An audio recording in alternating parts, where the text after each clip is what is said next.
Welcome to the Church of Mabus radio show. It's Friday night, 7:06 p.m. Central. You're listening to United Public Radio, 107.7 FM, New Orleans. And we have Wham here with us tonight. How's it going, Wham? Christina's here with us tonight. She's here. She's just taking care of the animals. And Leanna, Renee, Hieber. Did I say that correctly? It's Hieber. It's a German name, so you pronounce the second Hieber. vowel. Okay. Yeah.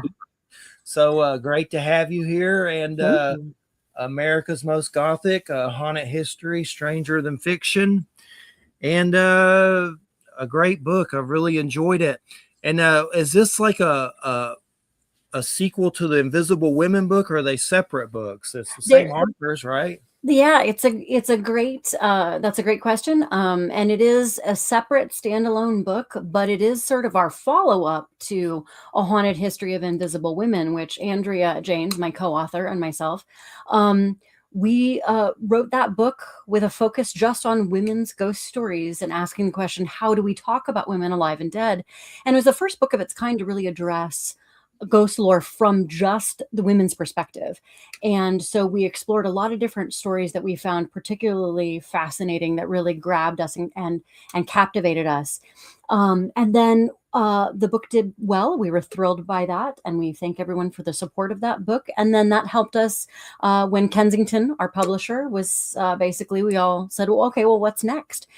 And rather than doing an additional volume of just more women, because we had lots more we wanted to include, they thought, you've got this whole section here in this follow-up proposal, all of which is about how Gothic literature informs a lot of our ideas about ghost lore. What if we just focused on examining haunted history, but through the lens of Gothic literature, almost as a way in which these tropes and these expectations, these archetypes keep kind of reaffirming themselves in both real history and also in classical literature. So it was a real fun way to unpack real things, real strange things that have happened in this country, but do it from a way where we will compare and contrast with, say, an Edgar Allan Poe story. The godfather of the American Gothic. And it was a very fun examination. And we did get a chance to address a lot of the women that we didn't have time to do in the first book, and put them into this follow-up. So I was very, very excited that I didn't get to leave anybody out that I had been aching to write about. There's still much more. There's so many more folks that we would still love to write about, but we're not doing this like an encyclopedia. We're doing this sort of volume by volume, making sure that we're trying to take enough time for each particular person. We really try to invest in who were these people while they lived, in addition to what we say about them in their ghost lore. And I know this is kind of a loaded question, but how would you define Gothic? I've heard so many different definitions of it. I'm just kind of, what are you shooting for with Gothic? Well, for me, I usually have a shorthand. And when I say a book is a Gothic novel, it usually has to have, for me, about 3 core characteristics that just about every Gothic will have. And the first and foremost is setting is character. And so we lay this out in the introduction, where the Gothic does tend to defy a rigid definition. However, it does tend to have certain qualities that reoccur throughout every Gothic novel. Setting being character, the idea that you are immersed in a very atmospheric setting. Very often, the setting will be maybe involved in the title of the book, such as the case with the very first Gothic novel, which was called The Castle of Otranto, published in 1764 by Horace Walpole in England. He himself had built himself a sort of a neo-Gothic castle in which to live. He very much was kind of living the part of this Gothic hero as he was writing in the 18th century. And so setting being character, sometimes it is, again, a titular, the idea of Dracula, Castle Dracula, very much is a part of that whole experience. You feel like you are in this castle as Jonathan Harker is questioning his senses. That leads us to our second of what I think is our 3 metrics, is psychological focus. You have to have a narrative where it's focusing on the psychology of the main characters and what they're going through, and their senses are going to be tested. They're going to question their senses. They're going to wonder about what's happening. Can they believe their own eyes? Can they believe their own sense of whether sanity or any of the five, let alone a sixth sense? And then the idea that in addition to psychological focus, you have to have an engine that is driving the narrative, that is propelled not necessarily by action and action and action, or a violence, or some sort of really rapidly escalatory thing. More often than not, the engine of the Gothic driving the narrative is actually dread. So it's a suspenseful narrative rather than, say, an action film. One of the things I think that we were talking earlier before we went live about Guillermo del Toro, one of the reasons why Crimson Peak, one of my very favorite films, didn't land with the audience as much as because they thought it was just going to be sort of a horror film, when it's actually a Gothic romance. It's actually a much quieter narrative where you're not really expecting all the jump scares of all of the ghosts. The ghosts, in fact, in that narrative are helping the heroine try to escape her situation. But it's not structured like a traditional horror film. It's in fact structured like a Gothic. So folks who were going in expecting a Gothic narrative, they got exactly what they hoped for. That was me.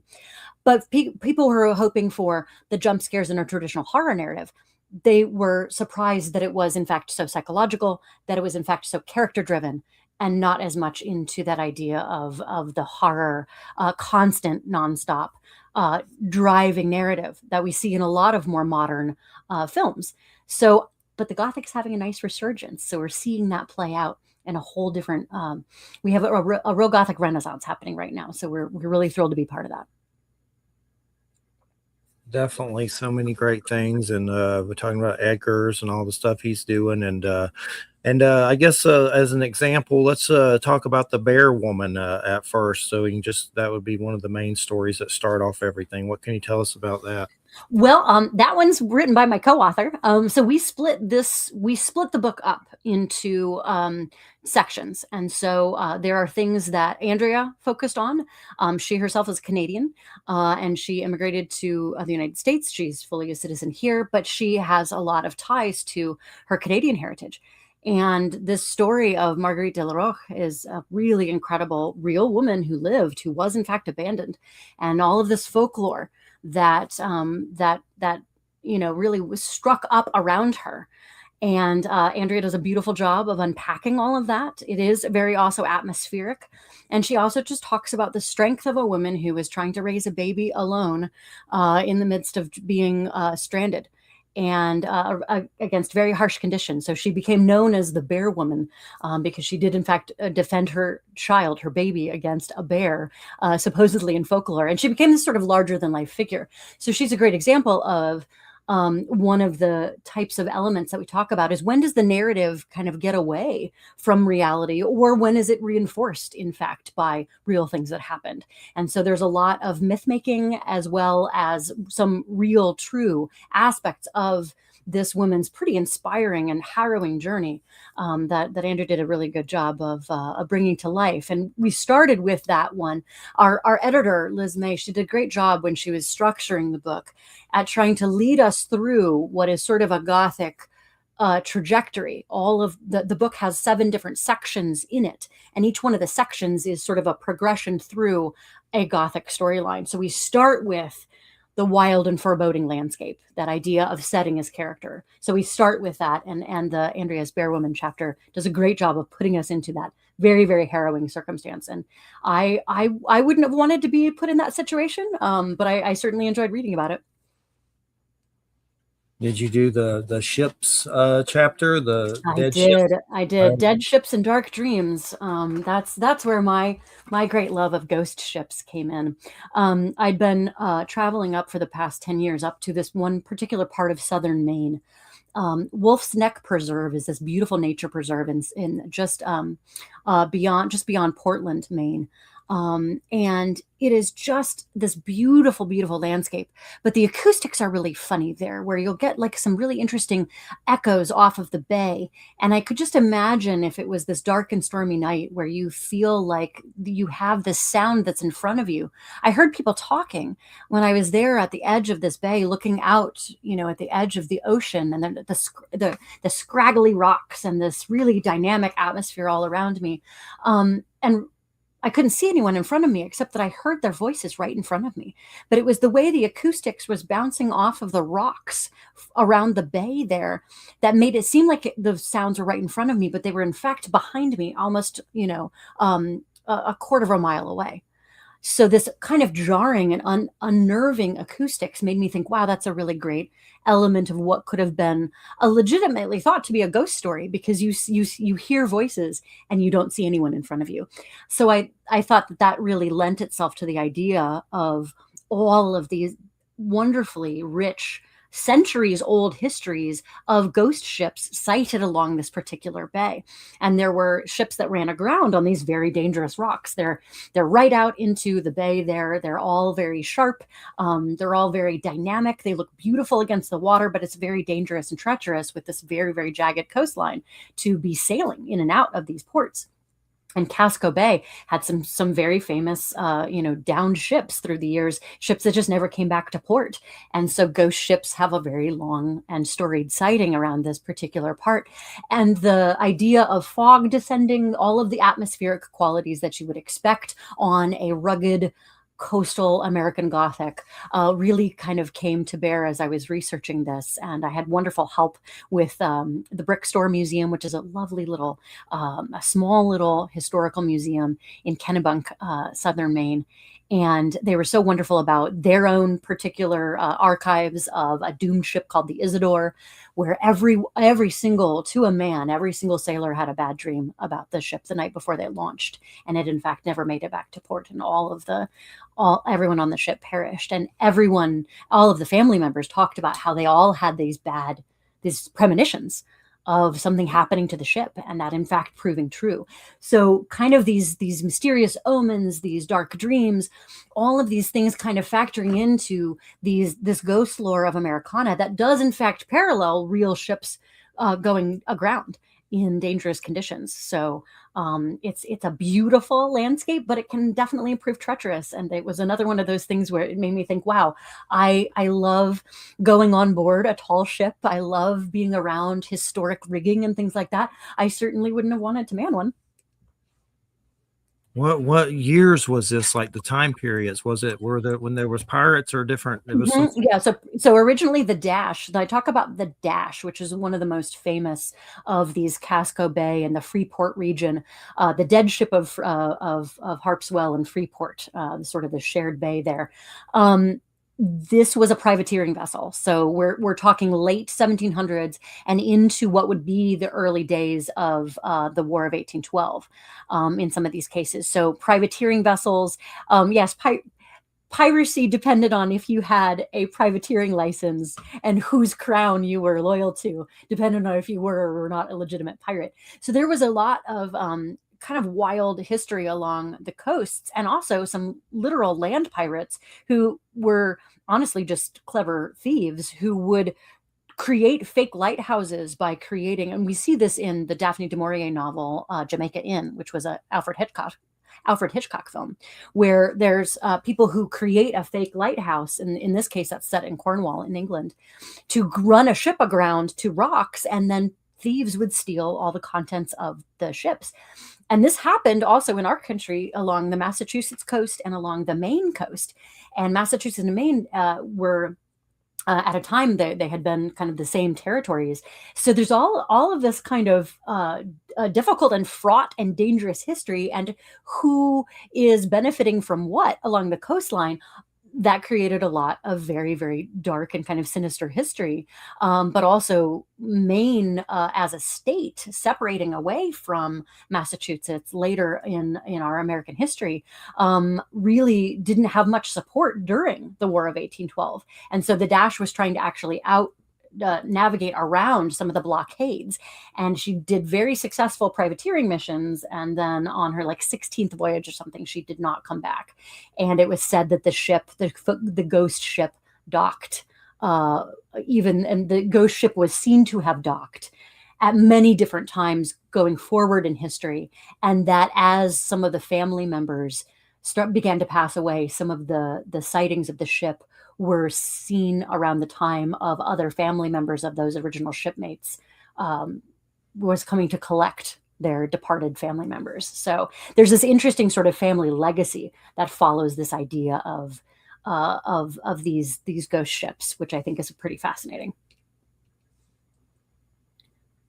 Definitely. And fake lighthouses. Wow. How do you do that? That's got to be a pain. I mean, they would set up fires on the tops of rocks, and it would look like an old fashioned lighthouse. And it fooled people. It fooled people on the English coast. It fooled people here in this country too. So, and then just, piracy abounded. It was hard. There was not a lot of, policing of coastal waters up until our much more modern era. Christina was going to ask or wanted me to ask, do you have any personal experiences with any ghost encounters or paranormal anything? Oh, absolutely. And both of the books, both A Haunted History of Invisible Women and as well as America's Most Gothic, I was given free reign and free leave to talk about the different paranormal experiences I've had. More of them fit into the themes of America's Most Gothic, though, than did in the first book. So I talked about my money getting stolen and returned to me when I worked in a haunted speakeasy in St. Paul, Minnesota. So I've had things taken from me and returned to me. I've seen things. I've heard things. I've been grabbed on the shoulder. I've been grabbed by the hand before by spectral things. Usually when I'm not paying attention, so I just think it's someone else. I turn around, there's nothing there. I've heard things. I've heard a lot of different what would be known as a clairaudient haunting through the years, and not all of them are the same. Very often, I'll have sort of a I don't know if it's as a haunting as much as almost like a coincidence that's too uncanny to be a coincidence, where I'll see something and find something relevant at one moment and maybe even take action on it, and then the next day I'll read about it in the haunted narrative I'm in fact working on for a book.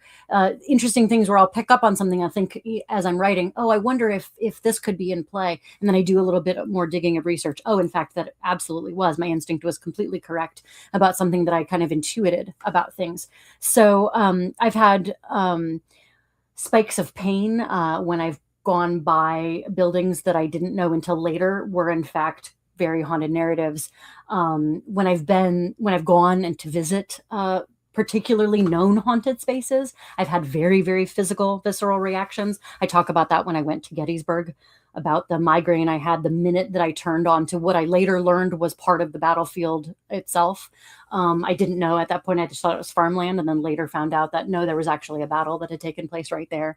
I turned onto a county road and had to pull over because I had this migraine that just was so sudden and so violent that I almost got nauseous. And so I actually had to stop the car.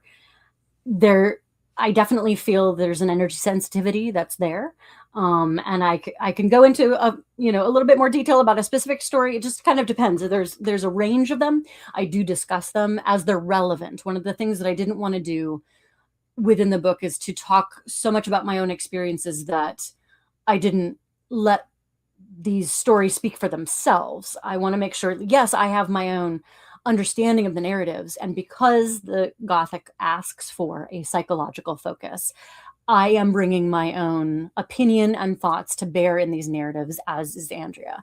But I want to make sure that I'm not taking away from the fact that, all right, these were real people. There were real casualties here. There were real people involved. Here's my experience with this place, and here's why I care about it, and why I hope that I can make my readers care about it too. Because that's one of the great things about haunted history, is it makes a historic space relevant to us now, because the haunting is happening in our current moment. It's bringing the past present. What can that tell us about our time frame, about what our anxieties are in our current moment? The idea of the Gothic being a resurgence right now, the Gothic as a genre puts its finger on the pulse of the anxieties of the age in which it is written. And we live in a very anxious time. We live in a very divisive time. We live in a very violent time. And it's a very difficult time globally. And I think we're really seeing a lot of those anxieties playing out in some of our fiction, in some of the films that we're watching, in some of the things that we're reading or seeing on television, or even in the dialogue that we're having with people, because Gothic as a genre can help us explore those anxieties safely while still being able to have a conversation about it rather than just an argument about it. Definitely, and definitely crazy times. I was all shook up about the Rob Reiner thing. Man, that's Oh just my that goodness. Oh my sucks. goodness. What a visionary director. And like, just adding so much to our common vernacular, our little casual phrases. I say, taking it up to 11 all the time. I just think about the things that are just part of our daily sort of references, these little casual catchphrases, and how many of them are his work. And it's heartbreaking. Being in the industry is very few people who weren't affected by his films, who weren't moved by something. And as varied as his work was, from Stand By Me to thinking about the hilarity of Spinal Tap or When Harry Met Sally, just like the range of things. It's a heartbreaking loss. And sometimes I just think, how can we bear it? But then I think Yeah. that's why storytelling is here to help us get through all of it, because we can process our emotions through the stories we tell. Shawshank Redemption, Yes, Misery. He just did absolutely. a new Spinal Tap. I haven't seen it yet, but it's on HBO, a sequel to I it. know, I know. I haven't gotten to it yet either, and now it's just gonna be something where you just cry your way through it, even Yeah, while you're laughing. that sucks. But well, what is one of the main reasons we do the show is I've had UFO and paranormal encounters since my early 20s, and a lot of it we've done shows on trauma. I'm a testicular cancer survivor, and then my dad died, so we think it Mm, opens up our senses when you go through stuff like that with trauma yeah. and things like that. I'm just kind of curious, what are some of the experiences that you've had that maybe shook you up to the core, or what were some of the most the craziest ones? Well, I definitely, this was not necessarily a traumatic experience, although it does have to deal with loss, but it was an expected loss, but it also, I think, in some ways saved my life. When my great-grandmother passed, I'm named for her, and we knew that she was transitioning out of this world. She had lived a long and full life. My father went up to be with her. I had fallen ill. I was about 6 years old, and I had a very high fever, like 105 degrees, which for a 6-year-old could be deadly. My mom's a nurse. We lived out in the middle of nowhere, about half an hour to any kind of hospital. So she's getting ready to take me to the ER. And right as we're about ready to leave, my fever breaks and I start talking about God and the angels using words that I had never been taught, like liturgical words, big words. I always had a big vocabulary, but this was another level. And my fever was gone. I talked about this literally heavenly experience. And then we got the phone call immediately thereafter that my great grandmother had just passed. I kind of think that she kind of, on her tour around visiting loved ones, I think maybe I was part of that, and her namesake. And I kind of think she broke my fever while doing so. It was all such a, the timing of it was too coincidental to be coincidence. And I've always kind of felt like she's a bit of a guardian angel ever since. And so I think that there's, for me, ghost lore is really interesting in that that's somebody's loved one. Even in the scary stuff, that's maybe somebody's loved one. So what is there for us? The door for me was certainly opened. I think at that point, the door to the beyond was opened. I had this kind of like out of body experience, truly, that was very, very intense. And I don't really have a memory of that as much as I sort of was in a trance channeling of that kind of situation. So, and it was, again, my mom, very rational nurse, was like, I've never seen anything quite like this. But, folks who are in the medical profession have seen all kinds of interesting things in near death experiences or in visitation kind of experiences. Energy, something happens. And so for me, that mystery, that question mark, that big question mark, is what drives me to continue seeking and searching, and a certain amount of love and honoring the fact that that was something that kind of opened a certain door for my mind and my heart, and I've tried not to shut that door too much. If it's a negative energy, I shut it. I curate my energetic spaces, and I curate the spaces and people that I speak to about these kinds of things, well, because I want to make sure that I'm not engaging in a toxic feedback loop with stuff. So I try to take great care with all of these things. However, um, I am interested in, okay, well, what is, as best as we can, tell the truth of these things? I know I have a very active imagination. I'm a storyteller by nature. And so I always try to go into a space skeptic first and a believer if all of the various scientific aspects are ruled out, that with the science that we know so far. I don't think that science and the paranormal are at odds. I think that the paranormal is just a spectrum of science that we just don't fully understand yet, because when you start thinking about theoretical physics, a lot of it starts sounding like a ghost story. So I think there's a lot of ways for this to be parallel and entwined, and we may get to a point in our scientific discoveries where we can bridge some of those gaps. In the meantime, there's this kind of incredible divine mystery, and that's really what drives me, is a sense of interest in these kinds of stories, and how they can bring people together, and yes, can in fact help heal trauma. Some of the ups and downs of my life, I can definitely track that there was a little bit more paranormal behavior happening around me at times when I was struggling with some stuff, just trying to figure out my pathway in life, trying to figure out navigate different spaces and people around me. Maybe I wasn't around the best people for me at certain points in my life. And so there's kind of a way in which you can kind of track sometimes the kind of the sine wave of paranormal activity to what kinds of things are around you in your living environment, and how is that affecting this external paranormal environment that may or may not be affecting you. I do think everybody has the capacity to be psychically sensitive on one way or another. I think it's a sense that everyone has the ability to. I think we train it out of people. And I certainly definitely tamped down on it as a kid, because there was only certain spaces where that was helpful or even healthy to engage in at certain points, because I had other things going on in the living world. I couldn't necessarily always have my foot into the spectral. So, but it's an ongoing dialogue I love to have with people, because every single time I learn something, or someone shares something meaningful about their experiences. So ghost lore for me is an opportunity for further exchange and building community.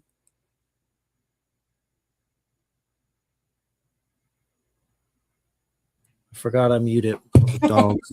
But one of my big encounters has been seeing beings of light, and I've seen them completely sober with my naked eyes, and seen two leave my house down here in Florida at Silver Lake as if they were in it and flew into the heavens, and I was nothing. I mean, I was completely sober. I've seen stuff messed up partying, but that time nothing.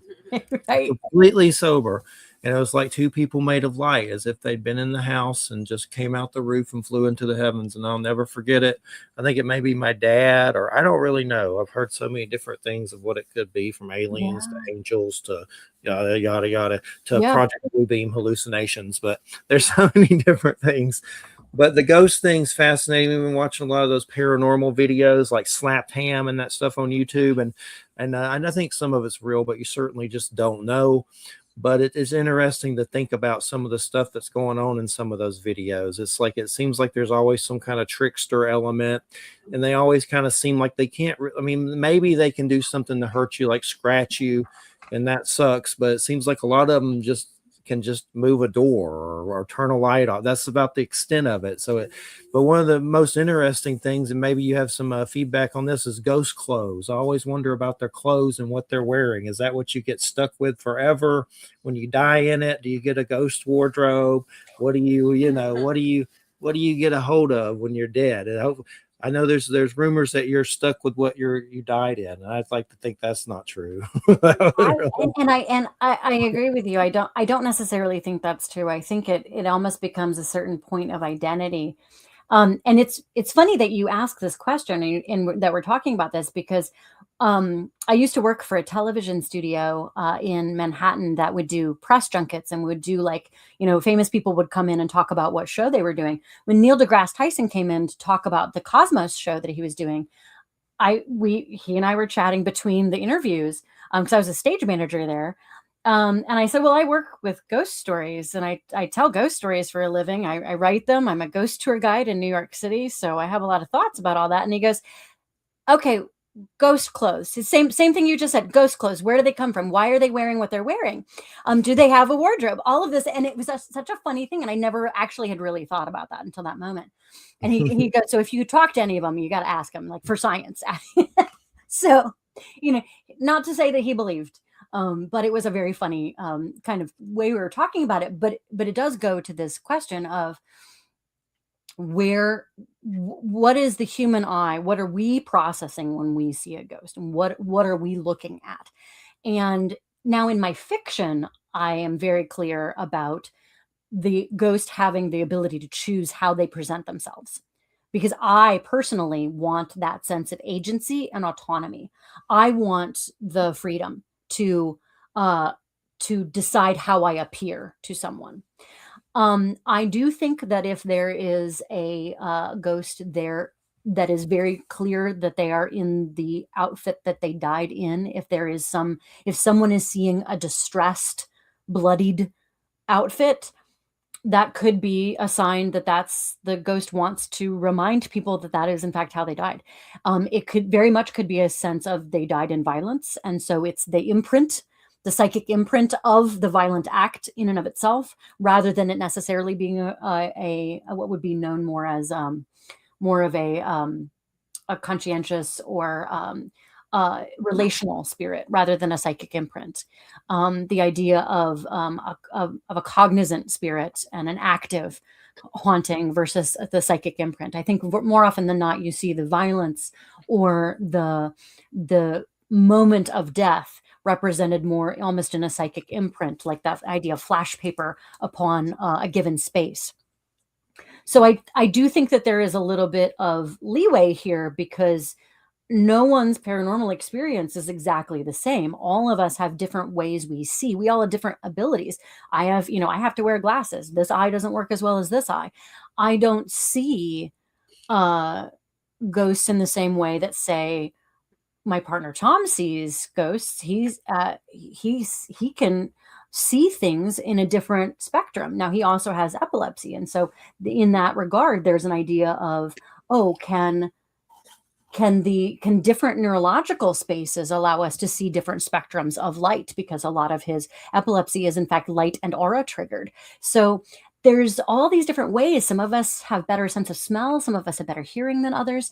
So I do also think that how we interpret what we're seeing spectrally can range very much so. And maybe how some entity appears to one person, they may appear very differently to someone else. It might depend on what their relationship to them is in life.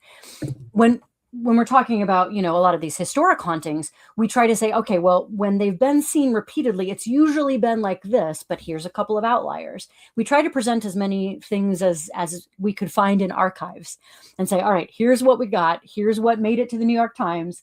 Here's what made it to the museum's, folkloric accounts, and our personal experiences in this house museum.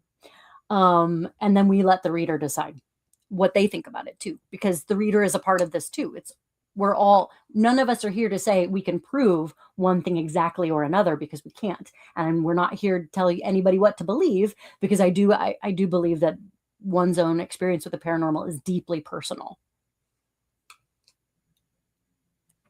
Did you have to do with the Florida chapter, or was that your other part? That's Andrea. She did that one. Yeah.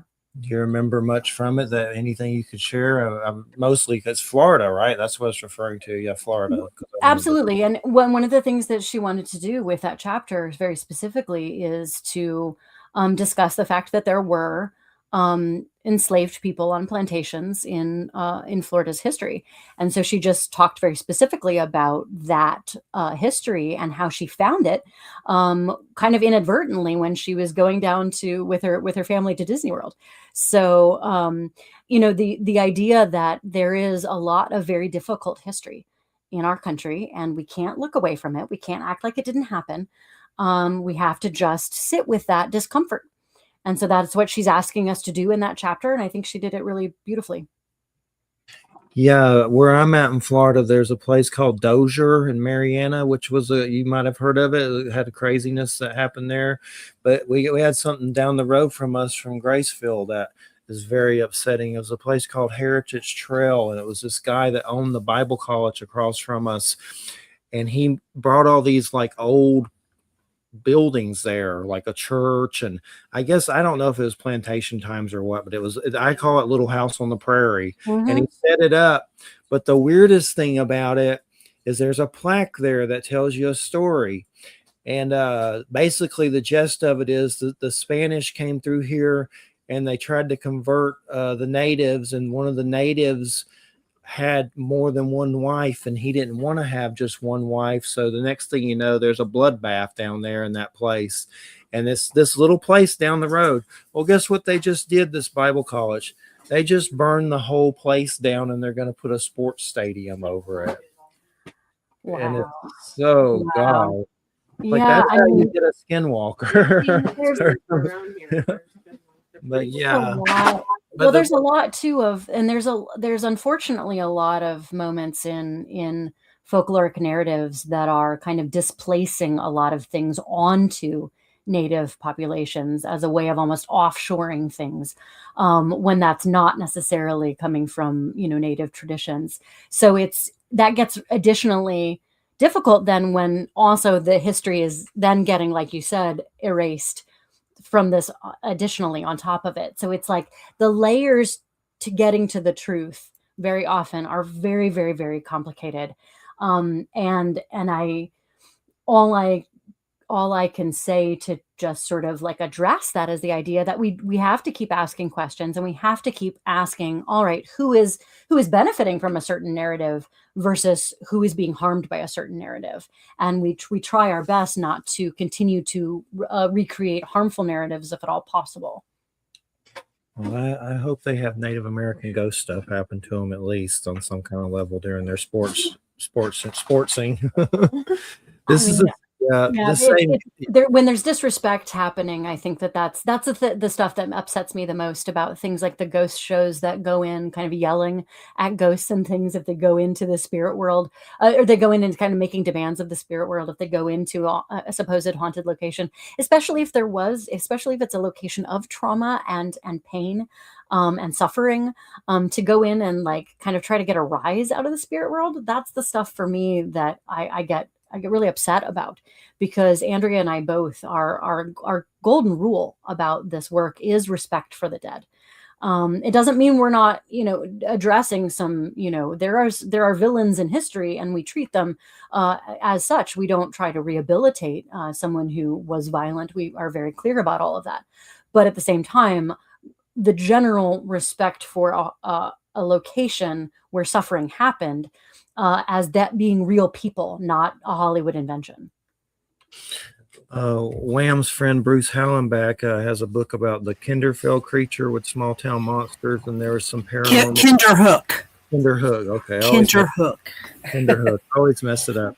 But anyway, they saw a blob there, like some kind of entity that was like a blob. And some people saw the Virgin Mary, and other people saw the blob, and it's like a real crazy case. It's weird how the trickster element kind of plays to what you believe in, and that's what I think ghosts can do that too on some level. Like they can adjust to it. I definitely think that we all have our own kind of what our mind will go to something familiar, or go to something that we feel is safe, or will struggle in the face of something that we can't understand. And I think it is very, very interesting. It's very telling from one person to the next what people might experience in a given place. And so when people ask me about things like, are you worried going into to haunted spaces or things like that? I have my own little personal rituals. I have my own little personal things that I do for myself. A little bit of psychic shielding, stuff like that. But I think that I try not to let my mind run too far away from me, because I do know that I could get myself really, really psyched out and really, really terrified in a given space if I let myself. And let's see what was the next chapter. What's one of the main chapters that maybe you want to make sure we talk about that you did in the book? Um, I I particularly enjoyed talking about my alma mater, which is Miami University in Oxford, Ohio. And I spent a really lovely 4 years there, and I was a theater graduate there with a BFA in theater performance with a minor in the 19th century, in the Victorian era specifically, because I've always had an interest in history. And there's a figure there that even people who never went to Miami, if I mention talking about ghost lore, people will go, "Oh, Helen Peabody! I've heard that story of the women's college president who's still haunting her hall." So the Peabody Hall on the western campus part of Miami University had been a women's college, and then in the 1970s it became co-ed. And Helen Peabody's ghost lore became very, very prominent the moment that that school became co-ed, because people who knew that Peabody Hall was named for Helen Peabody, who had lived in the 19th century. She'd spent almost 30 years running this particular women's college with a bit of an iron fist. She was definitely a controlling presence, not because she wanted to control people for her own sake, but she really believed in very thorough education for women. And she believed in teaching them equally to men. She believed in teaching them all the disciplines that any of the men's colleges would be teaching. And that was rare at the time. And she really, she was demanding of her students because she wanted them to believe in themselves at a time when women had so few rights. And so she was kind of a stickler for control. And so this then ended up in a lot of her ghostly narratives. And the ghostly narrative, the idea that she was haunting that hall, pretty much became kind of synonymous with the time it was renamed for her. It had been Seminary Hall before her death. And then in 1905, it turned over to from Seminary Hall to Peabody Hall, and in honor of her. And from that point on, people kind of just associated her with that space. And then during the co-ed time, then it became, oh, she's going to be rolling in her grave about there being men in her women's college. And the ghost lore started. It was so common. It was like the first day I'm there. We're taking orientation, and then people are telling ghost stories like by the evening of my first day on campus. And so I was hearing about Helen Peabody kind of looming over and lording over the men of Peabody Hall. And from the moment that I started attending college, and one of my favorite narratives about this is the idea that, like, I heard several different iterations of this particular story through the years. So I think that this became something that just, there was more than one case of this, where a couple of young men who had heard that Helen Peabody did not like misbehavior in her hall taunted her to get her to react. There's a beautiful big portrait of her right in the center of the front foyer of Peabody Hall. You walk in the front door. This is long hallway. It's this historic 19th century building. And then you see this very no nonsense picture of Helen Peabody. She's just kind of staring out at the viewer in her 19th century dress, just sort of like with, studying the viewer with a little bit of a "don't try me" face on. And she's not very old in this picture. She's in her 30s. And I love that this lady who literally kind of, with that expression, kind of says, "Try me." And these kids did. So they said very disrespectful things in front of her portrait. And then that evening, as they were studying for finals, they heard raps and knocks from within their wardrobe. They watched their desk lamp fly off of their desk. This happened a lot. The desk lamps move a lot in Peabody Hall. I heard at least 20 different times where there was poltergeist activities where lamps in particular were moving off of desks. This happens for them. They're kind of getting freaked out. They notice that the message light is blinking. So this was back in the days of, like, the dial-up phones, right? This was back in the days when everyone had a landline. So this was like a 1990s story. So I attended college there. I graduated in 2001. So I was there in the late 90s. And so I had a landline in my dorm room as well. And they noticed that their light was blinking, but there hadn't been calls there just was all of these message lights. And then they unplugged the phone, but then the message light was still blinking, and they got very freaked out about this. And they went to their resident assistant, the RA, who was, managing their floor. And the RA had warned them, like, don't mess with the portrait. Like, I don't want to have to deal with 3 a.m. people freaking out because you mess with the portrait. It had become so common that the RAs just said, just whatever you do, just don't mess with the portrait, because she will wake you up in the middle of the night. And so the RA is noticing, like, okay, well, maybe I can call the telecommunications office and see if there's some kind of call that's been made to your room for there to be the message light on. And they managed to get access to the message that was in fact there. Their room had received 200 calls over the course of the night. And when they actually accessed a message, it was a recording of all of the rude things that these men had said in front of her portrait. So she literally had the receipts for their misbehavior, and she played that back for them. and as if this was not like, as if this wasn't enough, the two gentlemen who perpetrated the disrespect, one of them like slept down the hall in their friend's room. The bigger guy of the two of them was like, a sports guy. He's like, fine, I'm gonna sleep. He's usually kind of a light sleeper, but he was in this dead sleep, this absolutely unable to be awakened sleep. And when he finally was roused the next morning, he was like white as a sheet, because he said that there was this angry little woman who was pinning him down and chastising him for his disrespect. So, I mean, she wants respect. That's all. You can be in her house. This is her house, but you got to respect her house. Definitely. And I keep thinking of the Wednesday show and stuff with all the weird teachers and all that stuff. It's exactly, and it's so funny too. Yeah, definitely seeing things like Wednesday. It's like, oh yeah, that's almost like a Helen Peabody moment with the ghost teachers. So, but I really think it's very interesting. One of the things I wanted to do with her narrative is that so much is focused on her as this controlling, domineering figure. And I wanted to really kind of go back to talk about who this woman was during her life as an actual women's rights leader. She was in the 1850s. She's running an institution. Very often, people running women's colleges in the 19th century were very often male administrators running women's colleges. So she was the star student of Mary Lyon, who had created Mount Holyoke College, and so she was the kind of the next in line of sort of the Mount Holyoke of the West. At that point is what they had called Miami. At that point it was called Western Seminary for Women.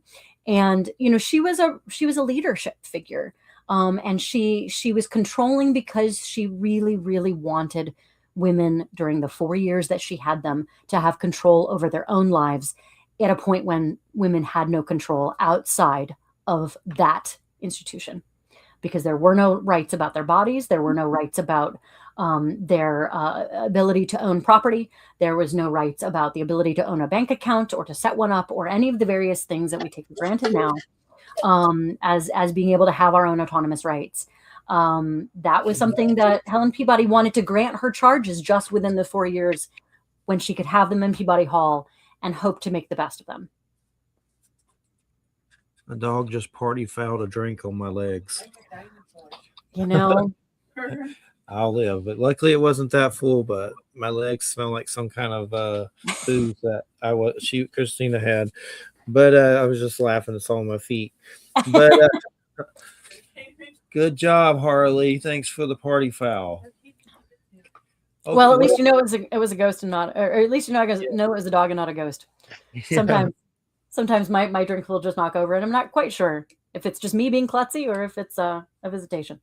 We had once at another house that we were at, a glass exploded, and it was really a strange thing where it was not hot and then cold or anything. It was really strange. In the same house, we had something hit the bed after her grandmother passed, and some things like that. And something hit the RV once when we were in it, like it slapped it, and it in the yard, and no one's around out there. I don't know what it was, but we've had some weird stuff like that for sure. Yeah, some ghostly things. And there's been times when I've done, it's been a while since I've done psychedelics, but I saw Native American spirits like they were dressed up on mushrooms once, and I ran out of the house. I was in my 20s, but I saw them. I was like, oh, it scared me, and I ran out. Yeah, But I can't say I've ever done psychedelics because I've figured no, my mind is on its own journey enough. I don't need to exacerbate it. yeah, I can't now for sure. I'll be in the emergency room, I'm sure. But what about Ghost Brides? Was that your chapter or That's Andrea's. Yep, that's Andrea's. And we do mark all of them. You'll know as you look at the book. Where every chapter opens up with whether Andrea or I wrote it. That was just, she really enjoyed the idea of Ghost Brides as a concept because they crop up a lot. So one of the things is we want to address sometimes in our work is this idea like what become these amalgams? And in a lot of cases, these ghost brides are completely invented. They were not real people, and yet they still persist in ghost lore. So she completely unpacks that as a way to talk about the idea of the bride being this kind of liminal point between the idea of a childhood and an adulthood, and that also being something that is sometimes fraught for people through history. So that's the institution of marriage is sometimes a cautionary tale for some women historically, and it's a lot. There's a lot to parse. There's a lot of really interesting different stories. She's tongue in cheek with a lot of it too, because again, a lot of these things are completely invented, but they're coming from an anxiety that people do have about the idea of, okay, well, does marriage mean I don't have freedom anymore? And that's not just for a woman's concern. That's just kind of for everybody's concern. Does this mean at what point, at what critical juncture of my life is it now changing? So that's just something that she addresses and brings a lot of different kinds of stories from around the country into that particular. We do some chapters that are considered omnibus chapters where we're talking about a bunch of different things over the course of a one chapter. Like I do that with the Great American Castle, where I talk about the propensity that wealthy eccentrics in the 19th century and the early 20th century, if you're a wealthy and eccentric, what did you do? You built a castle. And so we've got some great examples of that all around the country. So I talk about some of those and the various hauntings therein. And that was a particularly fun chapter for me to do, where I got to talk about some really fun, colorful figures in ghost lore. One of them being my one of my favorite locations was Hammond Castle out in Gloucester, Massachusetts. That's a really, really fun place.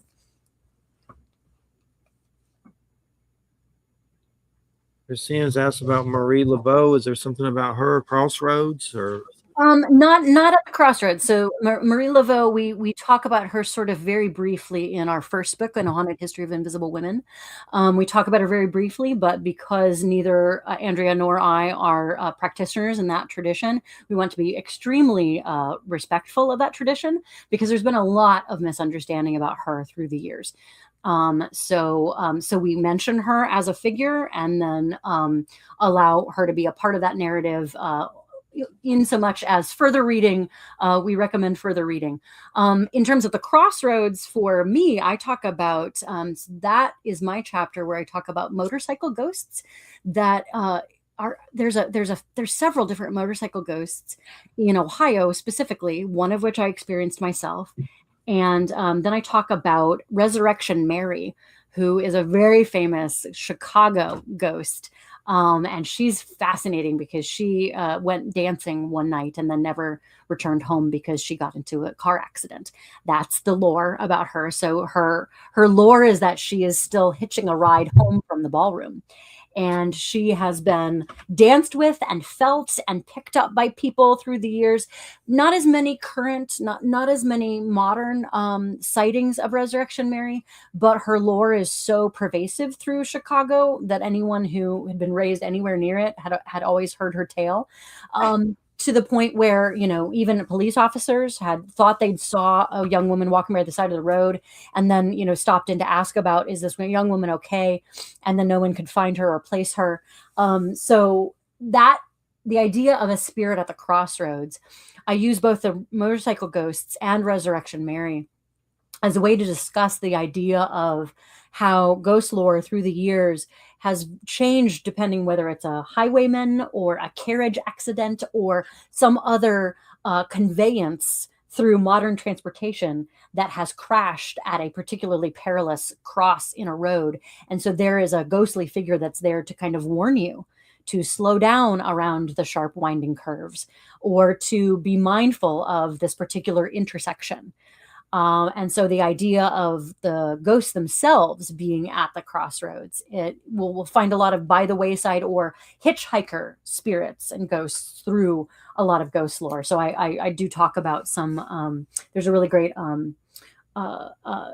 academic book about the ghostly hitchhiker as a recurring trope in American ghost lore. My own motorcycle ghost story, I thought it was just, one of those urban legends that, this type of urban legend is very common around the country where, you hear as a kid, you go to this one bend in the road, or in our case, it was a really, really sharp, very, very steep hill. And you pull over to the side of the road and you flash your headlights 3 times and then something's supposed to appear. Again, this is a common urban legend. So I just thought that this was, all right, well, this is just something that people say to go do. And so we're just going to do it because we lived in the middle of nowhere in rural Ohio. There's nothing else to do. Might as well try to see if we can find the motorcycle ghost. And his lore was that you talk to one person and they say, oh, it was in the 1950s. You talk to another person and say, no, it was in the 1970s. It was somebody who, was either a veteran and come back from the war and his sweetheart was with someone else and he sped off on his motorcycle and crashed. Or it was a disagreement or an argument, or, he sped away. Regardless, he sped away with a broken heart. That seemed to be the through line of the narrative, and crashed on this very, very dangerous, very steep hill. Okay, so again, I'm thinking, sure, because no one could place a name to this. No one could place a specific year. It didn't crop up in particular. Motorcycle accidents were very common in the very, very treacherous paths of rural Ohio. So it wasn't pinned to any one particular police report. But here we go, 4 friends and we pull over to the side of the road, and my friend Erin in her red Jeep flashes the headlights 3 times. And sure enough, at the top of this very steep hill, there is a kind of foggy central light, like a headlight of a motorcycle.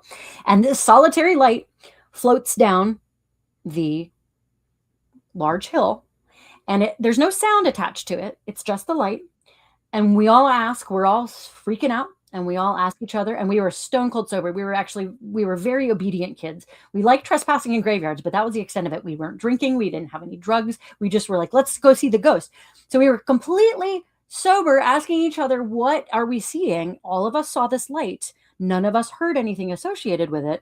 As it was about to go down to the dip in the road, it instead did not go down the dip, but in fact floated over the dip in the road just a few yards ahead of us, and then dissipated.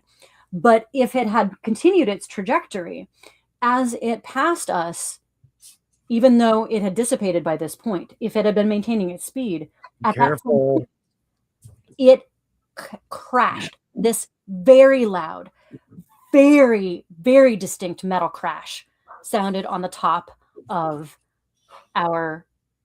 the vehicle. And it was it sounded like a car accident.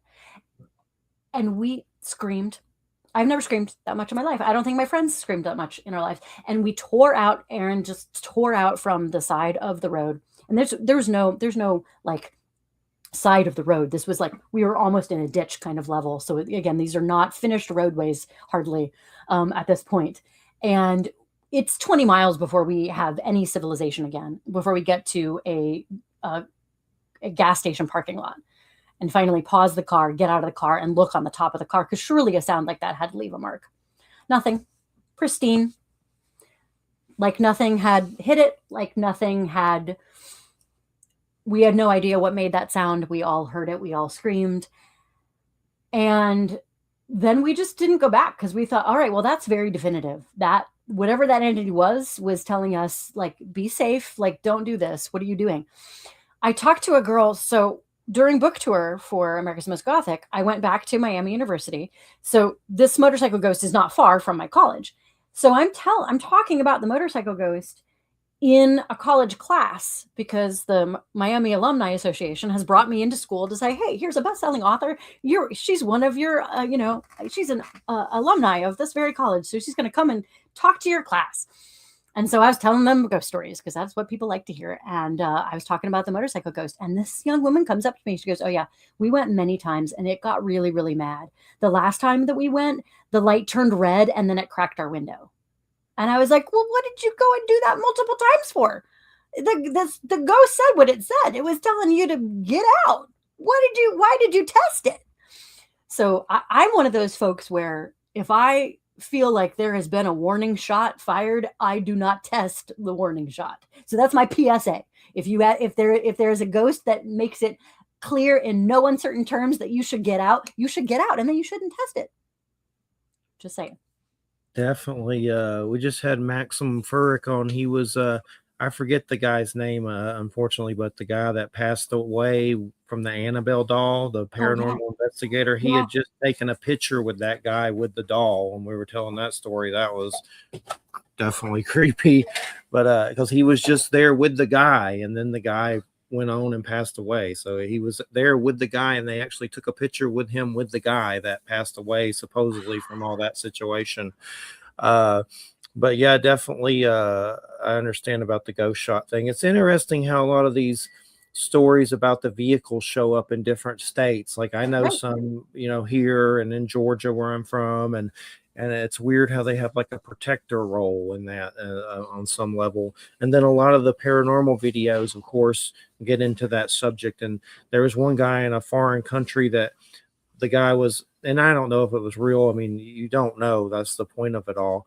But someone was telling him, one of his managers was telling him that there was someone in the car with him. And the guy goes, no, they're not. There isn't.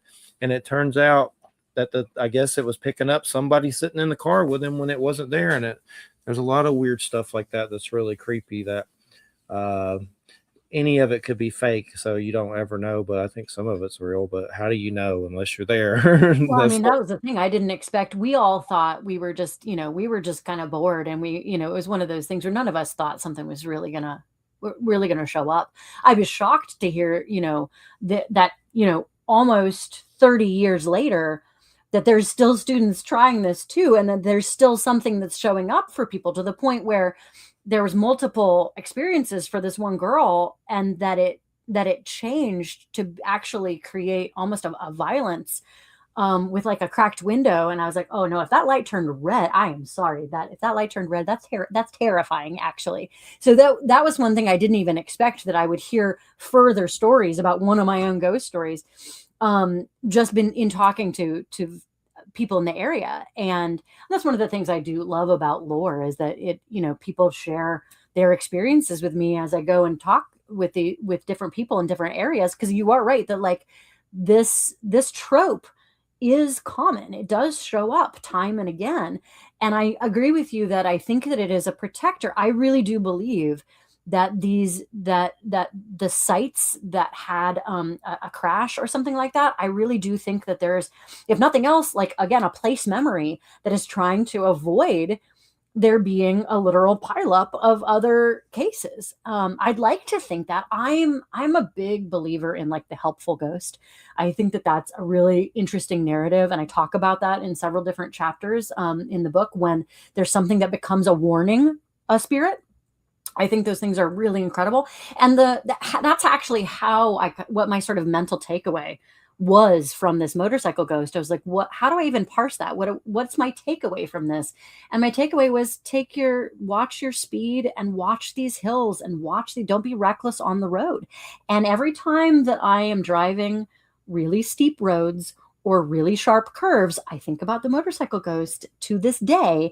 And if I am being unsafe, I will apologize to the motorcycle ghost, because it taught me better than to be reckless on the road. Because what was that crash on our roof if not a warning?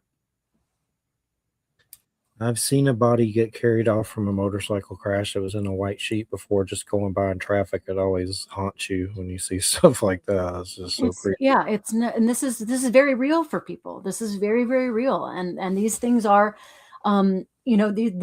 these things I didn't want to make light of this moment. I thought, my God, somebody did die at some point on this road. And the least I can do is make sure that I'm trying to drive more safely for myself and any of my loved ones in the car and anyone else on the road, any stranger that I might pass. That's another thing too. I think that, ghost lore can remind us that at any moment, in the blink of an eye, our lives could change and be shattered. So try to be kind to yourself and others at any point. You never know. And don't take it for granted.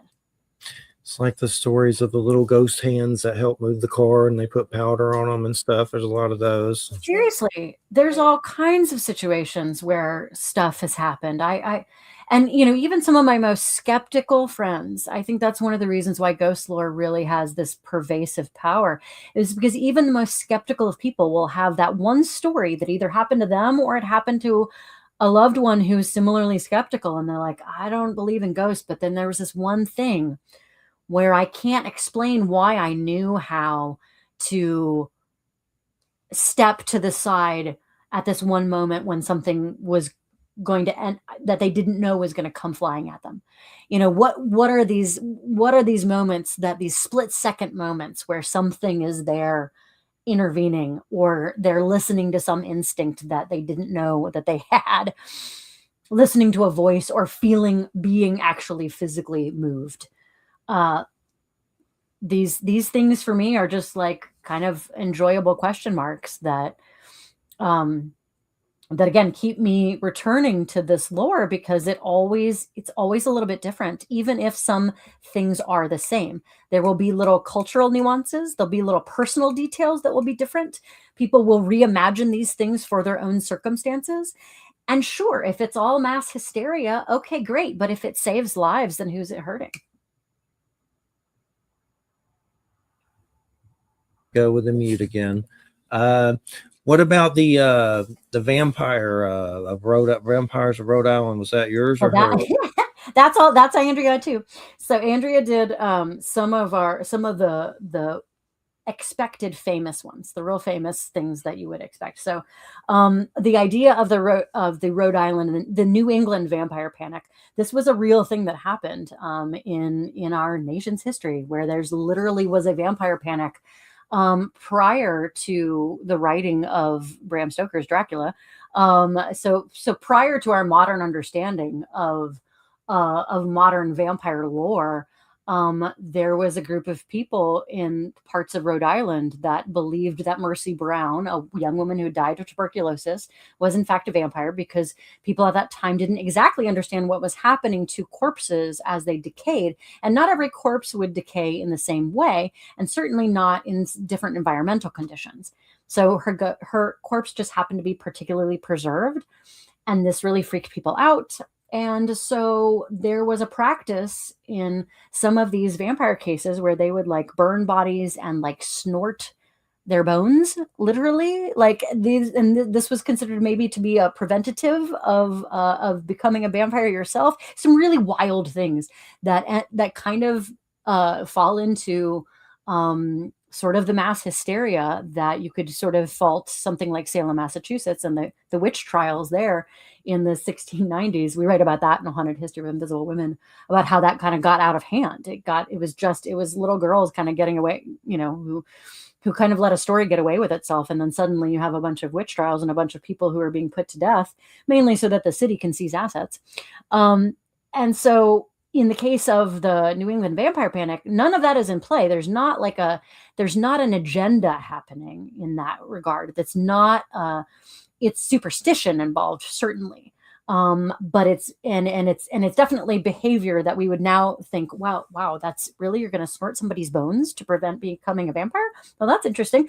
But at a time when medicine was not uniform, at a time when superstition and magic and science and all of that was additionally a big old question mark, you kind of can't blame people for trying to do what they thought was sort of like a folkloric remedy for various things. So it's kind of a fascinating situation of another woman whose story kind of got away from her, because poor Mercy Brown, her grave has to be kind of constantly watched and constantly guarded over, because it'll get desecrated, or it'll get covered over by things, and even people well-meaning will end up tromping over this actual person's real grave.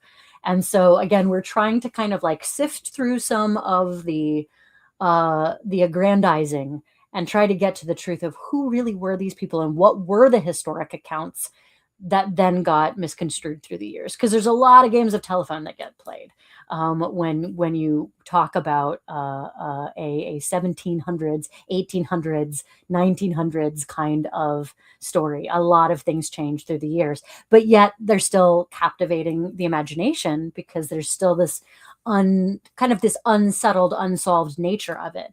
Well, what really was going on with that body? Why was it like that? And those are the things that I think we're unsettled as human beings about, what happens after death. And so that's definitely what's in play, is our own anxieties of what happens after we pass.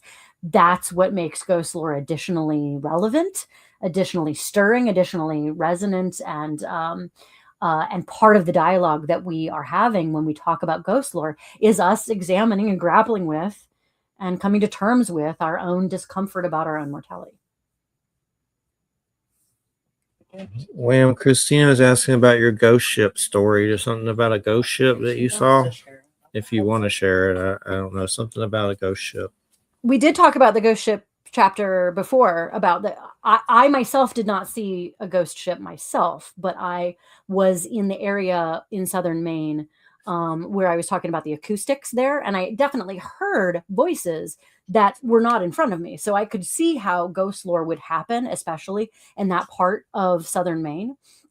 So yeah, we in talking about that, the ghost ship chapter, I loved the idea of a foggy night in that landscape. I could see why someone would, see something piercing through the fog and be not quite sure what they saw. I've written ghost ships in my upcoming fiction. I was so enraptured by the idea of ghost ships as just as a recurring thing that has happened in southern Maine. The ghost ships, there's like 2 centuries worth of lore about it. So I put a ghost ship into one of my fiction stories about a vengeful lady captain and her ghost ship that comes to take vengeance on people who have been wronged and lure them to their deaths in the water. But that's complete fiction, but it's coming from my inspiration from these ghost ships, the narratives that I researched for the nonfiction. And then I have a upcoming, in 2027, there's a book called Ravenfield Hall that I've written, in which I'll be talking about those land pirates and the idea of people deliberately crashing ships to steal the loot, and that leaving a ghostly vengeance on the rocks there that comes to play. Again, that's a completely fictional narrative. However, I am pulling from actual history to do it. So definitely ghost ships became very inspirational to me in my fiction after having written the chapter. Cool. Wham, where did you see a ghost ship in Hudson Valley? I have not seen a ghost ship. I thought you saw something that was ghost ship. No. People have seen ghost ships in the Hudson Valley, though. He's referring to a book that I wrote about paranormal experience, the kind of the tradition of a paranormal experience in the Hudson Valley. And, I don't really focus on ghost ships. I focus more on people's individual experiences and how they sort of fit into some of these traditions, and the source of some of the traditions of paranormal experience, not just ghosts. Ghosts are part of it, but UFOs, cryptids. He mentioned Bruce Hallenbeck, which is one of the people whose experiences I profile in the book. Actually, they're not just his experiences of his family. There's actually a multi-generational set of experiences there. What I was going to ask you was a lot of when I was doing the historical background to provide a context for, this area. There was a distinction that was made by academics. I mean, I come from an academic background, and academics between what's called sentimental literature, or what was called that in the 19th century, and Gothic literature. I mean, I think there's an overlap there between the two. But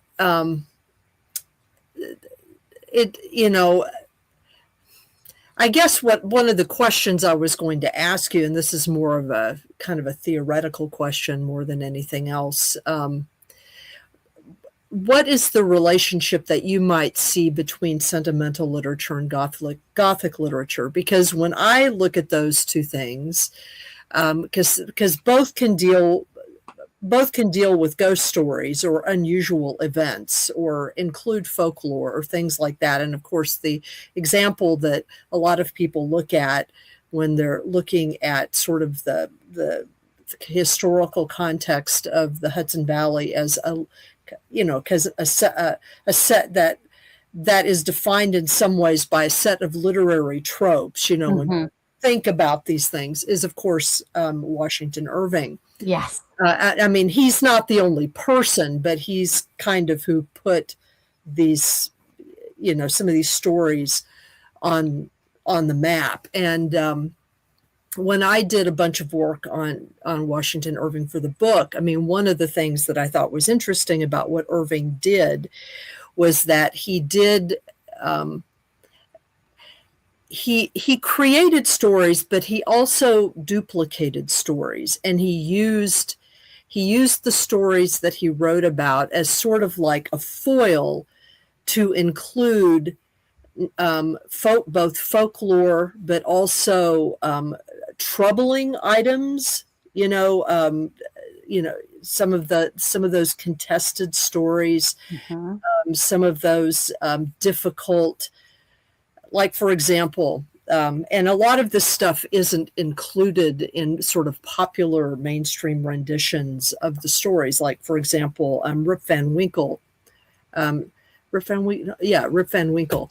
I always get him confused with other people. I don't know why. They're all short. Anyway, he, in the original manuscript, the original version of Rip Van Winkle, he tells a story, and then there's like this weird postscript that is almost never included in popular renditions of the story.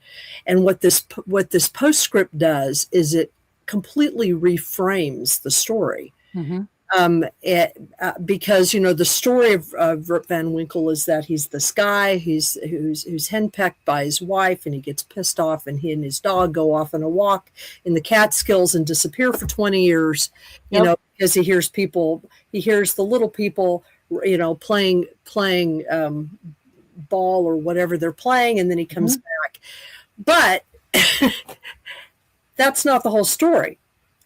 In the reframe, in the postscript, he tells the story of a powerful entity that rules over Hunter Mountain, which is the main large peak in the Catskills, and this large this being is a female being. She's like a goddess, if you will. A Manitou, and she oversees everything. And when people get too close, what he does is he duplicates a Lenape story that he was told. And the implication is that if people try to misuse or misunderstand the spirits that really rule this place, strange and terrible things are going to happen to them.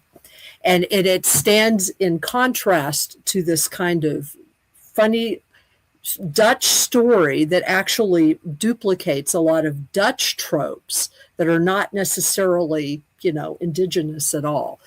And people who've done research into this story have found that in Irving's diaries, when he kept diaries of his time going up and down the Hudson River, and in his diary, in which he duplicates some of the stories or talks about the time period in which he wrote the story, Rip Van Winkle, he basically indicates that he was on a schooner that was going up the Hudson Valley. He was going to Kinderhook from Manhattan. Mm-hmm. And he was told this story about this power on Hunter Mountain by the guy who was piloting the schooner, because he was an indigenous guide. And so it's his way of sort of keeping that lore alive by just sort of adding it onto the story. It's kind of like, here's the story I'm going to tell you that's this kind of fun story, but here's a kind of underlying, sort of the dark underbelly of this place. Mm-hmm. And he does that in a lot of his stories. I mean, he's well known for certain tales, but apparently in the early 20th century, he was known for other stories as well. And some of them do have to do with haunted ships, or haunted boats that are connected to the American Revolution. Some of them, there's this one interesting and very bizarre story that I talk about in the book specifically, that has to do with a community that has now been absorbed into Jersey City, but I guess there's still a neighborhood. The neighborhood that he's talking about still exists. And when he knew it, it was a Dutch settlement, but it was a Dutch settlement that had been made on top of the site where the worst indigenous massacre of during Keefe's War of indigenous people had occurred, and in that story he talks about how it's almost like the Dutch people there have their stories about hauntings, but there's this thing that they know about that they won't talk about. Yep. And it's what they're sitting on. And he, so anyway, I talk about all of this kind of stuff. So I guess the question in there is, he saw a sentimental story, and this is the argument that some scholars have made, that sentimental story kind of touches on that stuff, but it's an attempt to try to return things to a kind of normalcy. It's sort of like, we can engage in this kind of reminiscence of the past or these troubling things, but there's a kind of nostalgia, I guess, if you want to put it that way. And the difference between that and Gothic literature is that Gothic literature sort of keeps you unsettled. Yes. Yeah, it doesn't resolve. That's exactly the difference. The sentimentalism lets you off the hook about about the discomforting thing. Because so much of, the rise of Gothic literature was happening at the same time as the rise in the transatlantic slave trade. There's a violence, there's a global violence that's happening, and the Gothic doesn't really let you forget that. And whereas sentimentalism wants to, just like you're saying, sort of have this kind of, this quaint folkloric thing, and then the stuff that we don't talk about. But then Irving also, though, was such a sharp, insightful person about human nature, and so just gently not letting, that's why that postscript on Rip Van Winkle is so important, because it's appealing to the sentimental reader, but it's not letting them off the hook. It's almost like he's doing both sentimentalism, and that postscript is like the Gothic tagline. Right. Yeah, it's interesting. and if you actually read deeply, if a person reads deeply into even stories like the Legend of Sleepy Hollow, you see things like that in there as well. That's more. There's a lot of stuff about class in that story, and and what's interesting about that story now, of course, is that, and you probably know this, but Kinderhook is actually the place where the ambiance comes from, for that story. But when I reread it now, I find it to be incredibly creepy. It's not a happy tale. No, it's so evocative. It really holds up. Like that's one Legend of Sleepy Hollow for me is like one of my favorite classic stories because I think it's a great Gothic tale. I think it's absolutely like you're saying, talking about class. It's about the fear of the other, the Hessian being this other who is still feared by the Dutch. He's definitely picking up on the petty small town family grievances. Well, and Ichabod's an other too. Exactly. There's this kind of this he's picking up on the anti-intellectual kind of aspect of and it's funny for those of us who live in the Hudson Valley. You do have these little enclaves of people who families like Dutch families, and I'm not going to pick on the Dutch specifically, but Dutch families whose families have been here for 300 years or so. And they are very, I don't know there's no other word to talk about it, clannish. They're very specific about their community, their village, what they will, who's considered an insider, who's considered an outsider. And they'll be friendly to you and everything. I mean, it's not like that, but you're not really part of them, and they let you know that. Yep. And some of that is defined by some of these stories, and so I do talk about those kinds of things in the book. The other thing I was going to ask you about is I'm looking at this thing that's behind you, this strangely beautiful book here.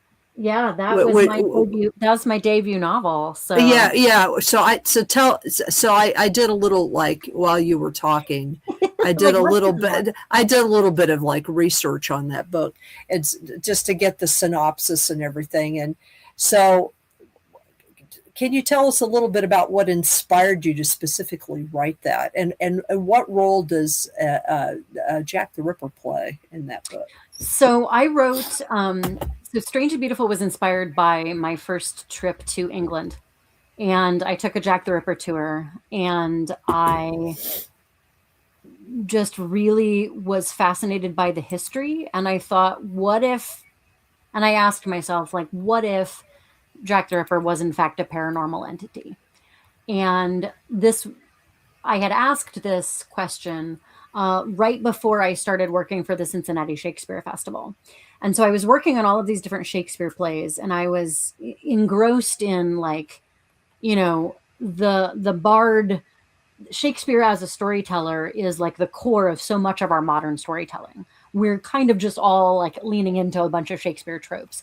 And so here I was, my brain just overflowing with Shakespeare. But at the same time, my minor in college had been studying the 19th century.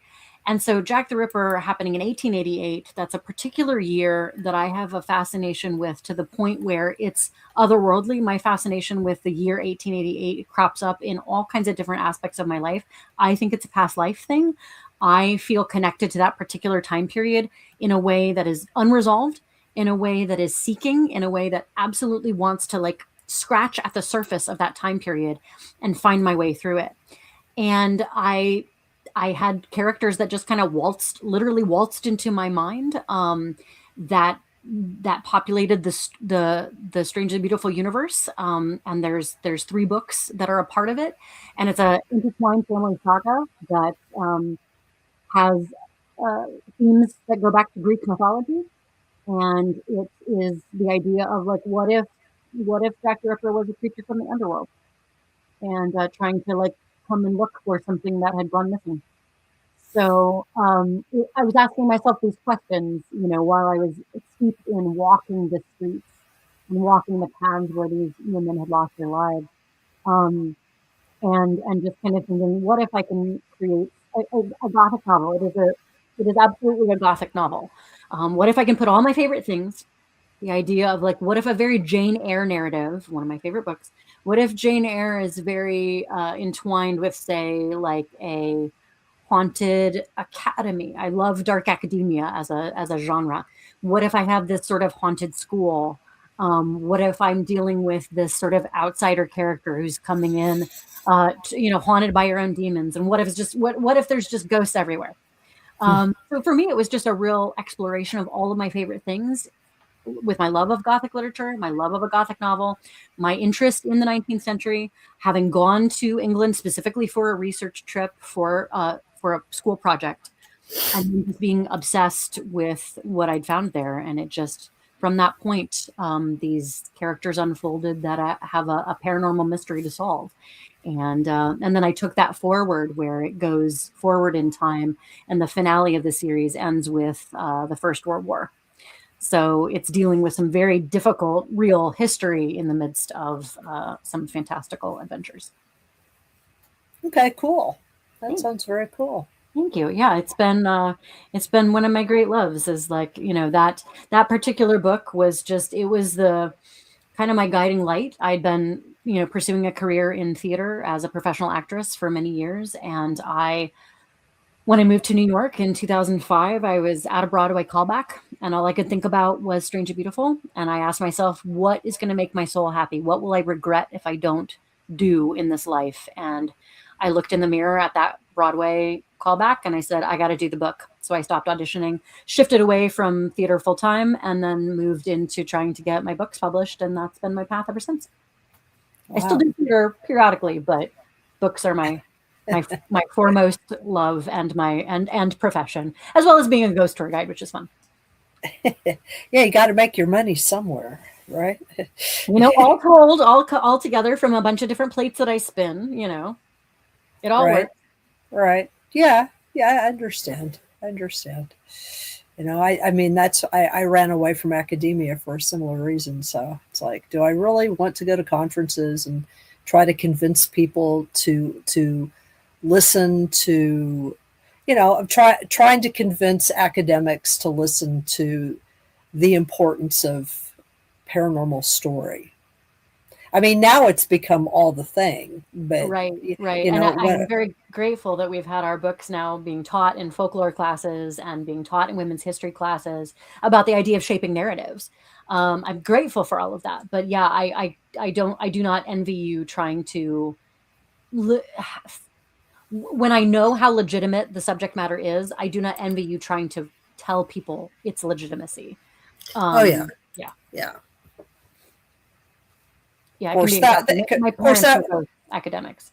I mean, because it was like, 20 years ago. I mean, when I wrote my dissertation on alien abduction narratives in the U.S., in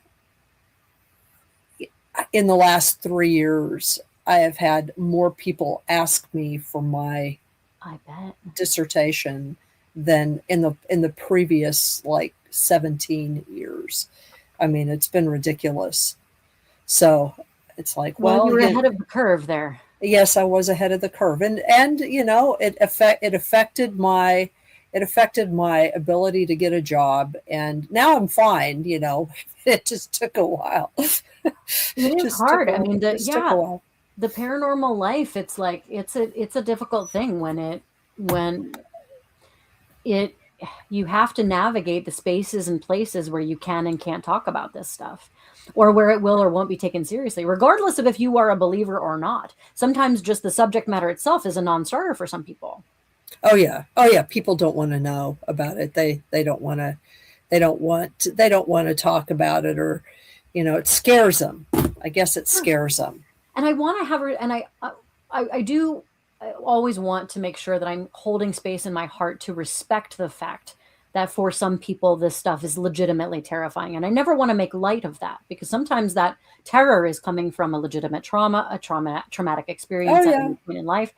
But at the same time, I also want people to be able to feel like we can have a dialogue about it, without me trying to convince you. It doesn't matter to me if you're a believer or not when you read my work. I have had people outright in reviews outright deny my own lived experience. I'm like, I don't know how to tell you. Like, I had witnesses. This really happened. I'm sorry you don't believe me, but it's in the book because it really happened. So sorry for your lack of belief being so adamant that you cannot believe a shared experience. I can't help folks with that. Yeah, I'm trying to tell. Yeah, I would like the same respect of, like, I'm not trying to tell you what to believe. Don't you tell me I didn't experience what I experienced. Yeah, I know. It's I've often defaulted to just like not talking about my own experience, just because of all of that. Yep. And because it's a habit. Yeah. It's a habit. So one of the in the introduction to A Haunted History of Invisible Women, I talked about a young man from the South who had come on one of my ghost tours in Manhattan, and he just between the stops, I invite all of my guests to come in and talk to me and ask me questions about stuff. And he just wanted someone to talk to about the fact that he saw his departed grandmother come to his living room, and he'd kind of been encouraged forward by his father, who's buried in, young kid, maybe 12 years old. And I said, well, how do you feel about that? Because you never know what kind of relationship people had. So I don't want to presume that this was a welcome thing necessarily. And he said, well, I like it. It feels nice. I miss her. And I said, well, I bet she misses you too. And I bet she's just checking in on you. And I believe you. And I bet you will figure out, though, that there's going to be some places and spaces where you're not going to be able to tell that story, because not everybody's going to be able to believe you. I do trust that you will discern where and when you can and can't talk about that. And that kid took that to heart, I think. I mean, it just, like, he sat with that. Because I think he'd probably already experienced the people who he'd told that story to, and they either laughed at him or made fun of him. And, I'm sure that had already happened. And so the father just kind of nodded at me a thank you of, like, just sitting with it, just like letting someone share their experience, just saying, okay, all right, I'm glad you had that thing that made you connected to your loved one. Right. Yeah. I mean, discernment is big. I mean, it's like, one of the things I discovered when I, was putting together the materials for my book, it's called Mysterious Beauty, Living with the Paranormal in the Hudson Valley. And, I didn't, like I said, I didn't limit myself to ghosts. Yeah. Because the Hudson Valley is known for a lot of other things. All kinds of things. Yeah. So, and my own background is studying UFO contact stories, contact narratives and stuff. But what I found was, and like everybody who's done this here has found this, is like, if I used to do local presentations on the paranormal, on mostly UFOs, but some stuff on cryptids. And, but what was interesting is that afterwards you would always get people who would tell you not only UFO stories, but they would tell you their ghost stories, and they would tell you their poltergeist stories. And they, it's like all of these things are all together all the time. So, I don't even really know exactly how they're connected, or what, what the dividing line between one thing is and another, because a lot of times, someone who will see strange lights in the sky, which, by the way, it's always going on. We had like just 5 nights ago. Sorry, it was over the weekend. This week is a lost week. 5 nights ago, last weekend, there were at least I don't know. I saw at least a dozen reports of strange lights that were being seen from New Paltz to Poughkeepsie, all the way up to Saugerties and Hyde Park. Mhm. And several people had pretty decent video of them. And nobody ever knew what they were. But a lot of times people who have those, who see those kinds of things, then that stuff will follow them home, and they'll have weird poltergeist experiences at home or whatever, so it's very, I don't know, I mean, I know that when we think of ghosts, we think of them as being like, spirits of our loved ones or something, although like we really know what spirits are. That's just the word we use for that. Right. But I don't know that we really know what any of that is. I am interested though in what you were saying about, the clothes that ghosts wear, because there is this tradition in Europe, and it's European.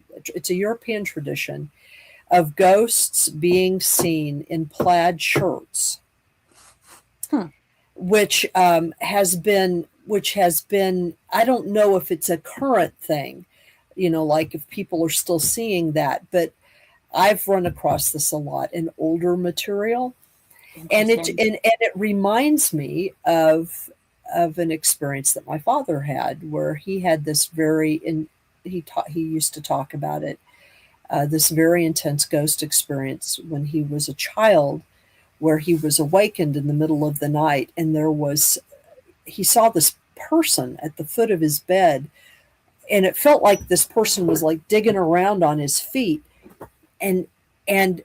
but then he realized that the person was transparent, and it completely freaked him out. And this person was obviously doing something. It was like they were looking for something, like on a table or something.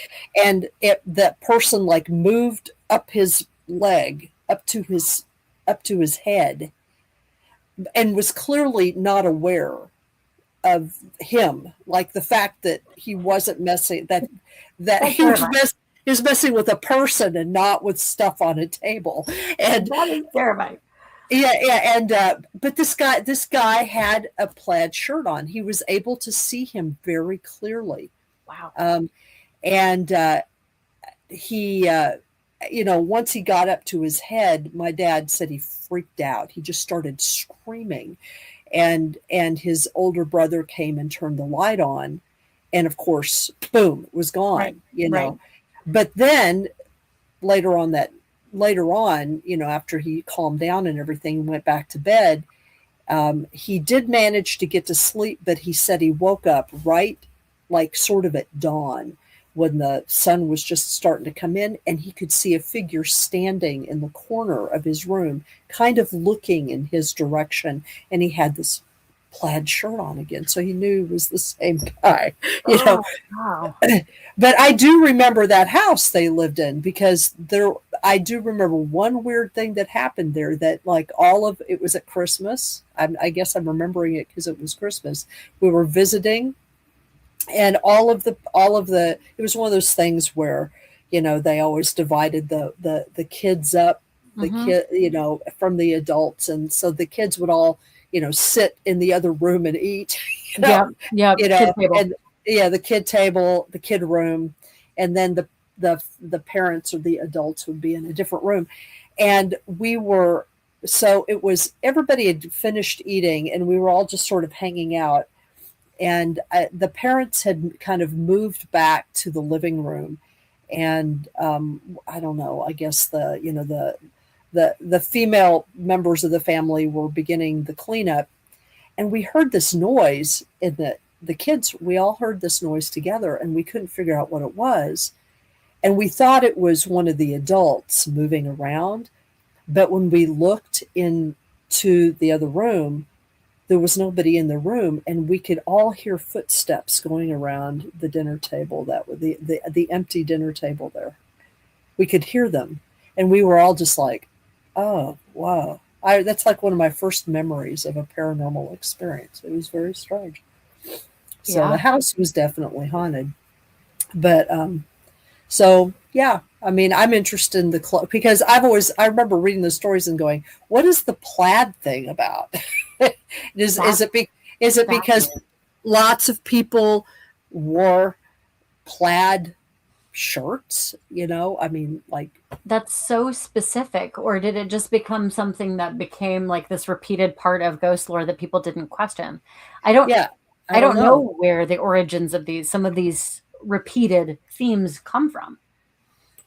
Yeah, well, like the lady in white, or the lady in white, that one, the lady in white, the lady in gray, that the sort of the spectral spectrum of the different shades, that one you can kind of chalk up to the amalgams of women's ghost lore. It has an openness to it that seems to track a little bit more than the specificity of the plaid shirt. I'm fascinated by that. I have no idea.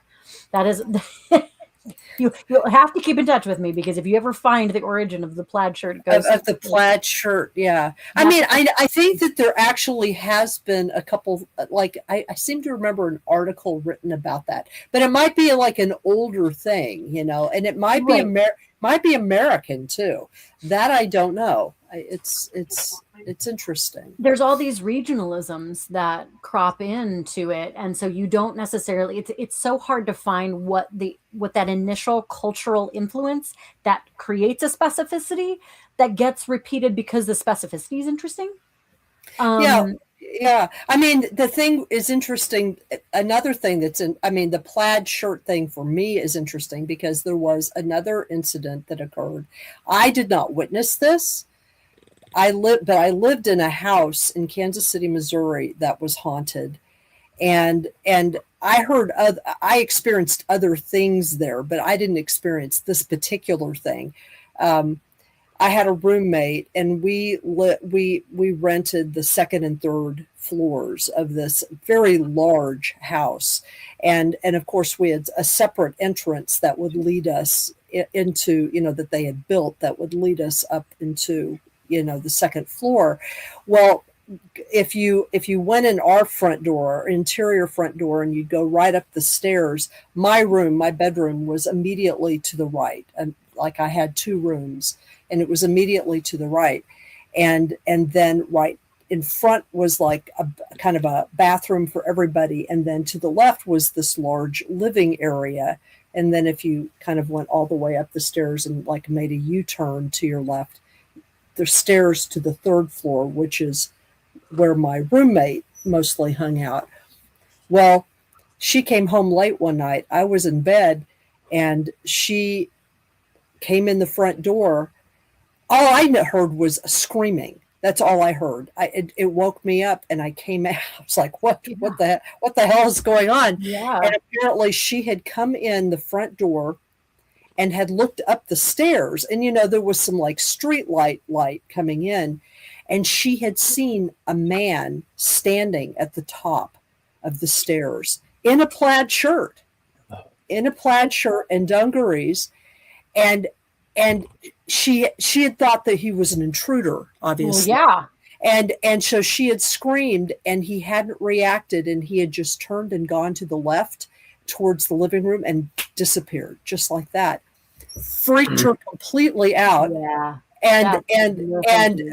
But he was in a plaid shirt too. Weird. Well, So hey, we got like 2 minutes. So plaid shirts, on the thing for plaid shirts. Okay, research. That's a research prompt. They're grunge, dude, bro. That's what it is. There you go. There you go. They really love Nirvana. Yeah. As do I. Or maybe plaid shirts are only related to me. I don't know. Well, I do. Go ahead. Go ahead. No, I'm I was done. gonna say Christina's going to be here more, but the animals are acting crazy.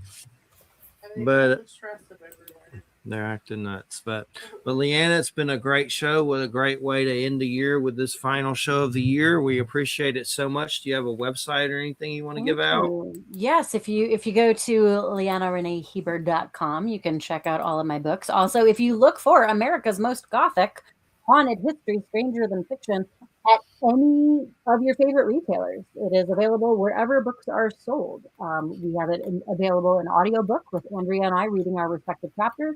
It's here in a beautiful hardcover. It's also digitally available.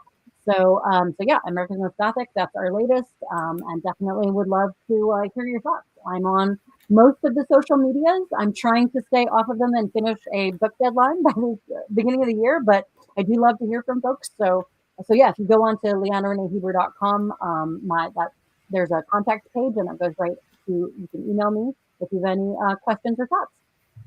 Well, we appreciate it. It's a great show, and we hope everybody has a Merry Christmas. And you can tell Tom that Facebook banned me for 7 days for sharing my GoFundMe on I can't message people in my inbox. No, I'm so sorry to hear that. You've been trying to raise money for the animals. Oh my gosh, I'm so A sorry. lot of people do that. It was weird that they did that. Yeah. I sent it to. No, it's weird because GoFundMe lets you hook it to Facebook Messenger Right. and send it through GoFundMe to people. So I guess they try to make it seem like I was a fisher or something. Oh, that stinks. I'm sorry to hear that. Christmas, I can write people again. Well, How just nice of them. hang in there. What a Christmas gift. Oh my gosh. Well, hang in there.